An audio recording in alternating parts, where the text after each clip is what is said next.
Hi అండి అందరికీ. నేను చెల్లిని. Welcome back to our channel ఆరంభమే. అందరూ ఎలా ఉన్నారు? నేనైతే బాగున్నా అండి. ఈరోజు మన మైండ్ సెట్‌ని పాజిటివ్‌గా క్షణాల్లో ఎలా చేంజ్ చేసుకోవాలి అనేది చెప్పాలనుకుంటున్నా. అది కూడా రామాయణం నుంచి ఒక చిన్న కథ ద్వారా చెప్పాలనుకుంటున్నా. మీ అందరికీ తెలుసు కదా రామాయణం.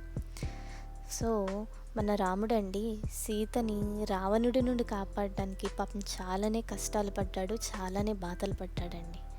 ఆ టైంలో హనుమంతుడు రాముడు డీలా పడిపోతే చూసి బాధపడి ఇలా అన్నాడటండి. రామ, మీరు తాటకి లాంటి వారి నుంచి జనులను కాపాడారు. చాలామంది మునులు చేసే యాగాన్ని ఆపడానికి రాక్షసులు వస్తే వాళ్ళని అడ్డుకొని యాగాన్ని సక్రమంగా వెళ్ళనిచ్చారు. శూర్పణఖ లాంటి వాళ్లకు బుద్ధి చెప్పారు. అహల్య లాంటి వాళ్ళకి శాప విమోచనానికి కారణమయ్యారు. ఇంతటితో ఆగిపోలేదయ్యా నీ గొప్పతనం, ఇంకా ఎంతో ఉంది. అలాంటిది నువ్వు ఇలా బాధపడడం నాకు చాలా బాధగా ఉంది.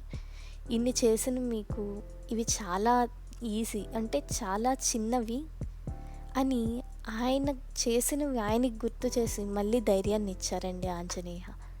మన లైఫ్లో ఇలాంటి వాళ్ళు ఉంటారా అండి? రియల్ లైఫ్లో ఆంజనేయ లాంటి వాళ్ళు ఉండరు కదా.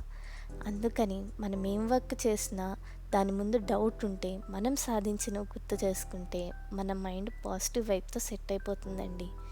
తెలిసింది చెప్పాను, తప్పులుంటే సరిదిద్దండి.